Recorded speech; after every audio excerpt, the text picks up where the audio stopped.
In today's video, I wanted to share with you a step-by-step Bqool Repricer tutorial. So I've been using Bqool in my business for almost 2 years now. The last video I made was how I ended up doing $12,000 in additional sales with the Bqool Repricer. And today I wanted to share an update video. So just over the last year, if you take a look on the screen, Bqool has helped me to make $420,000 in sales. That's 7,668 orders. It's helped me to win the buy box around 15% of the time, which is incredible. And you can take a look right here and you can see the activity of my Bqool Repricer. Now, I use the AI Repricer with Bqool. So Bqool does have a couple of plans. They have a plan that I think is around maybe $30 or $40 a month for just the general Repricer, but I use the AI Repricer. Okay, so I use the AI Repricer because it allows me to set up a minimum price, a maximum price, and then I can set up a rule that is very dynamic. And for me personally, at least through the year of 2023, I had well over 1,000 listings. So I needed a repricer that was flexible, that was dynamic, that would move up and down, where I could set up different rules, custom rules. And you can see right here that I actually, just in the last 30 days, I've made $65,393 in actual AI orders, which is really cool. My AI repricer is repricing at about 23% in the last 30 days, which is fantastic, for over 1,000 orders. Now, I want to show you how to use Bqool Repricer. I want to talk about who this is for, the benefits of it, and I want to share some examples of how I reprice. Now, you might be thinking, like when I first got started, and I was looking at different repricers, I was really scared. I was like, how am I going to set it up? How do I set up my pricing rules? What if I tank my price? You know, what if I only want to sell it for 30 bucks and then it runs all the way down to $10? Don't worry, because I'm going to show you exactly step by step how you can make sure you never tank your prices, how you can make sure you win the buy box much more. And I'm just going to show you how easy it is to use. Now, I highly recommend, if you're doing over a couple $1,000s per month, I would definitely use the AI Repricer. Now, it does start at around $100 a month, but it is well worth it. This repricer has made me so much money. And you can see right here, $420,000 it's helped me to make in sales, over 7,600 orders. And, you know, I have plenty of other orders that have gone through without the repricer. I've done over 650,000, but you can see how beneficial it is. So what you want to do is you want to go over to your listings and click active listings. And while that's loading, you're going to want to make sure to only take a look at your listings that are actually active, not inactive. Okay. Your inactive items may have been items that haven't checked in yet, or have maybe they've already sold. So I'm going to go in and I'm going to click active. All right. So here we are. Okay. So you can see that I have 795 active listings right now. And I've been blowing through my inventory. It's Q4 right now. And I actually have a goal to keep my inventory much smaller in 2024. And I'm going to be focusing on higher ticket items. So I'm actually happy that the inventory is going down. It's easier to manage. But anyways, when you take a look on this page right here, you can see that we're looking at our active inventory. And then if you're doing FBA, you might want to choose that if you're maybe doing merchant fulfilled as well. But I just keep mine as all because I don't do MF. Now, let's start from the left to the right. So over here, these are actions. If you want to do some quick click actions like pausing repricing, matching minimum price as lowest price, setting as buy box. I don't do any of this. Now, right here is a little green button. So when I click that and it goes to red, pause, that means the repricer is not going to reprice. Once I click it on like that, it means it's enabled. SKU status, this is the SKU. So you can see, you know, this particular item I paid $75 for, and this is the date I purchased. And then there's the condition and my SKU information. So over here, you're going to be able to see the information for the product that you're selling, the title, the fulfillment, the ASIN, the buy box win percentage, which is cool, the buy box owner, the position, the sales rank, so on and so forth. Now here is date created. This is the actual date that you created this listing. So you can actually filter this to oldest date or newest date. So just recently, my team and I, we actually went through with all of our oldest inventory and we blew out a lot of our inventory to make sure that we didn't have old stale inventory that was sitting, that was going to get hit with long-term storage fees. Here's the quantity of your item. Now, this is your cost. So you're going to want to make sure to, well, you have two options here. You can either auto pull your buy cost into Bqool if you're using Inventory Lab, or in my situation, my team, we just manually pull in our buy cost and we add it in here. Now, it's very important that you put your buy cost in here under cost, okay? Because your buy cost is going to allow you to set up some various automations. It's going to help you to calculate profit. It's going to run against your minimum and maximum price. And again, I'll share some examples right here, so don't worry about that. But you have to make sure that you put in your accurate buy cost. So, my team and I, we buy from eBay and flip it on Amazon. So we'll just go and we'll double check our eBay purchase, put in that total price right here.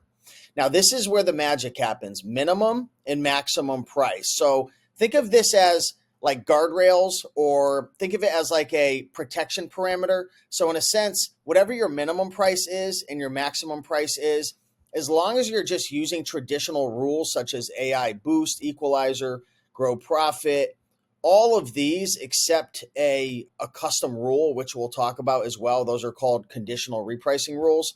All of these rules are literally going to reprice in between minimum and maximum price. So the cool thing is if you put your buy cost in and you click the calculator, it's going to calculate what your ROI and your profit would be if you sold your item at that minimum price. So for example, this product right here, we paid $75 for it. If we sell it at a minimum of $125.99 after fees and everything, we're going to make about a $25 profit, 20% profit margin, and 33.65% ROI.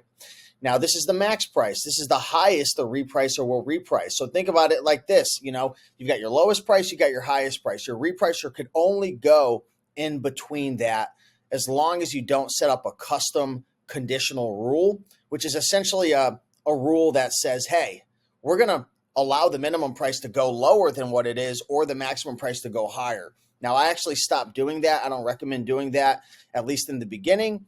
Down the road, and when you become a bit more advanced, you could set up conditional rules, and we'll talk about that in a few minutes.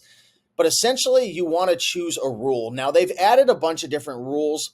I'm going to tell you right now, these are the rules that I use. AI equalizer. So AI equalizer is, think of that as like equal, in the middle of the road. So if you have a minimum price of $125 and a max of $130, it's probably going to reprice it around $127, $128. It's going to be equal. It's going to try to stay in the middle of the road. Now, if you use something like AI Profit Booster, this is going to price in between your minimum and maximum price like normal, but it's going to be more geared towards trying to sell your product for a higher profit, okay? And then you have AI Profit Maximizer, which means it's going to try to sell your product for the highest maximum price in between your minimum and maximum price. So let's play another game. Let's say we have, a cologne that we're selling, right? And let's say that we have our minimum price at 100 and we have our maximum price at 200. Now, typically you're not going to want to have that big of a gap between your minimum and maximum price, but let's just say we did. If we had it at AI equalizer, okay, then it would probably price it around 150, 145, 155. Like it's equal. It's like it's going to be in the middle of the road. It's not going to try to sell your item close to the bottom of your minimum price. It's not going to try to price it close to the highest. Now, if you had AI max profit, it's going to go to 200, 197, 198. Like it's going to try to maximize your profit. AI Profit Maximizer. AI Sales Maximizer is a little bit different. So AI Sales Maximizer wants to try to maximize the sale. So let me ask you a question. Do you think you're going to get a sale faster if you price it lower or higher? Well, typically on Amazon, it's going to be if you price the item lower. You have a better chance of selling it. People like lower prices. Amazon likes to put sellers into the buy box with lower prices. So AI Sales Booster is essentially the opposite of AI Profit Booster. So 100 is the minimum, 200 is the highest. AI Sales Booster is probably going to maybe price it towards 120, 130, right? AI Sales Maximizer is going to maximize the sales. So it's going to be all the way on the other side, maybe at 100, 105, 106. So think of it this way. If you have a 100 minimum price, a 200 maximum price, equalizer is in the middle, okay? AI Sales Booster is going to be towards trying to push a sale. It's not going to be the sales maximizer because that's the most aggressive repricer setting that you can do, okay? AI profit maximizer is going to be the least aggressive. It's going to try to get the most profit, okay? So typically, if you're wondering, like, what do you do, Steve? Just tell us what the heck you choose for your settings. So if you take a look here on my repricer, we typically do the AI sales booster. Now, the reason we do sales booster is we want to be a bit more aggressive. Equalizer would be middle of the road. And then AI sales booster would be a bit more aggressive towards that minimum price to move it. And then obviously you have AI sales maximizer, which is the most aggressive. We're typically willing to take a little bit less of a profit because we want to move our inventory. We do eBay to Amazon flips. We have really good margins, typically 30, 40, 50, 60% margins is what we aim for. So we want to be a bit more aggressive, having our repricer price more towards the minimum price. Now, you might be wondering, well, Steve, what happens if a seller undercuts the price? And, we can go and we could take a look at, like, for example, right here, we have an item that I'm selling. We have 3 of them. I paid $48. Our minimum price is $84. Our maximum price is $91.50.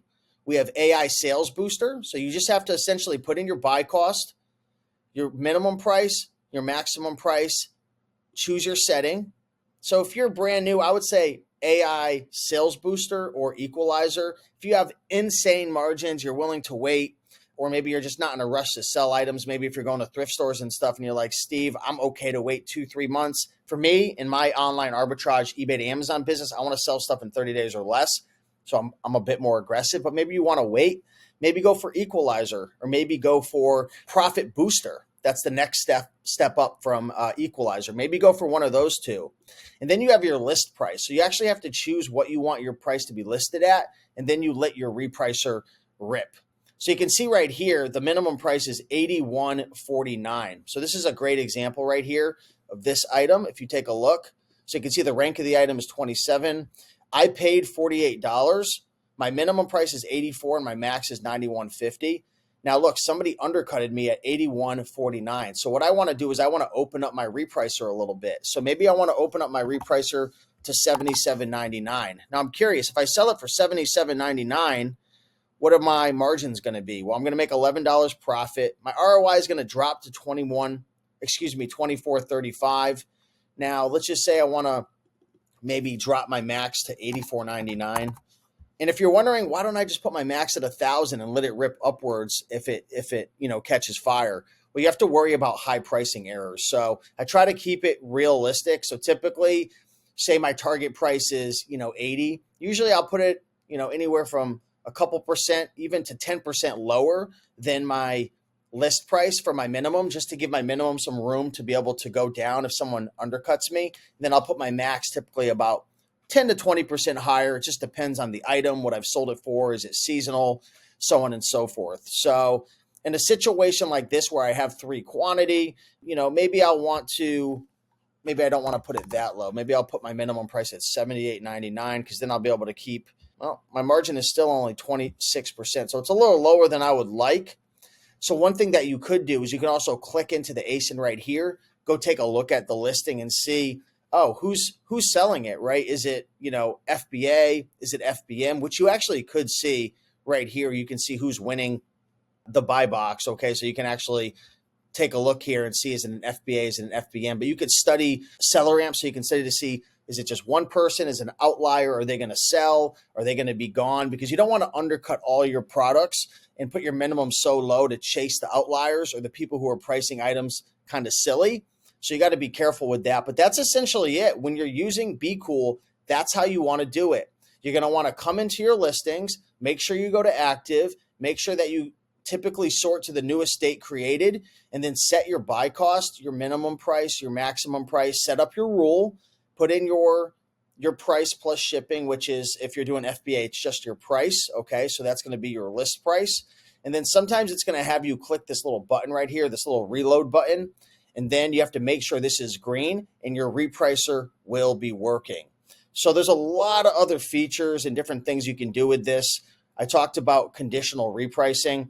I'm not going to go into that in this video, but essentially you could go into repricing rules right here and you could set up different rules. Okay. So in the past, I have setup rules, and I do use it for some of my inventory, even though I cut it down. Again, you can see most of my inventory is AI Sales Booster, and then some is AI Sales Maximizer. Now, remember, if your items are active or inactive, it's still going to count. So you're going to want to clean up your inactive inventory and delete those listings out so it doesn't run towards your totals, because again, the more items you're repricing, it is going to get more expensive. So we typically go in once every 2 months or so and clean up our inventory, because we really only have 800 active and we have, a couple thousand inactive. So we're going to go in and clean those up. But essentially, a custom rule is essentially a rule that says, hey, I'm going to set my minimum and maximum price. I'm going to set it up to AI Sales Booster, but let's just say that after 30 days, it doesn't sell. I want my minimum price to drop. So you could set up a rule that says after X amount of days, if the item doesn't sell or this many quantity doesn't sell, I want my minimum price to drop to a 30% ROI or 40% ROI. So you can actually go in and you can create an automation, and then you could have it change from AI Sales Booster to maybe AI Sales Maximizer, right? Or Profit Maximizer. Maybe you want to become a bit more aggressive. So I would say that's a bit more of an advanced video. We could talk about that in the future if you would like, but you can set up custom rules, because you might be thinking to yourself, well, Steve, I thought a repricer was going to do all the work for me. It does, at least the way I'm using it, it does in between your minimum and maximum price. If somebody undercuts you and it's under your minimum price, your repricer is not going to be able to reprice, because if your repricer is only set to reprice from 100 to 200 and someone drops the price to 80, obviously your repricer is only allowed to reprice within 100 to 200 unless you have, a conditional rule that's set up. Okay. So just make sure when you first start, you go in, you click active. Now, when you set up your Bqool account, you're going to have to, go in and, integrate things with your Amazon account. Customer service is great with Bqool. So when I first got started, I did have to have a conversation with them, and I did have an issue in the beginning where not all my inventory was coming over. So they had me update my shipping on Amazon Seller Central. So, if you have any questions or you get stuck, reach out to the Bqool team. I do have a 30-day extended trial. So if you're thinking about using Bqool, check out the link down below. I'll put it on the screen as well. rakeandprofit.com/Bqool. That'll give you a 30-day trial. And the cool thing is you don't even have to put in your credit card, and you'll be able to see all your results and your dashboard like I showed in the beginning. Just have fun with it. I'm telling you right now, if you set up Bqool, and especially if you have a good amount of inventory and you have good inventory and maybe you have stale inventory, set up your repricer. Again, I would use either AI Sales Booster for newer stuff, at least with my online arbitrage model. And then maybe I would move it to AI Sales Maximizer for items you want to be a lot more aggressive on. But if you let those rip and you set up good minimum, maximum prices so there's room to move, make sure you pay attention to your ROI and your margin. You don't want to set up a minimum price and then, let it rip and your minimum is only going to make you 5% ROI. So yeah, have fun with this.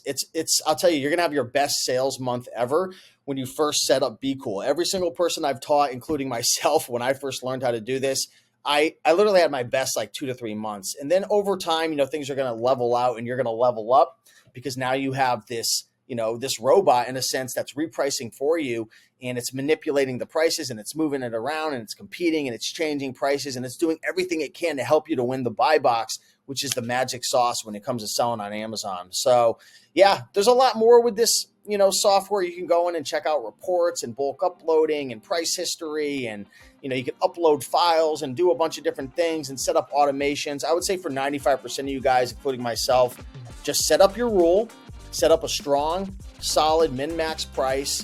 Make sure you turn it on. Sometimes you're going to have to refresh the shipping. If it errors up, sometimes it'll have nothing there and you just have to hit refresh and let it go. Every single week, go in, for an hour or so, or I have my virtual assistants go in and update my minimums just to make sure we're competitive. And if you want and you don't want to do that, set up your conditional rules to have your minimum prices drop automatically without you having to go in. For me, we just like to be a bit more hands-on. But hopefully this helps. Check out Bqool, rakeandprofit.com/Bqool.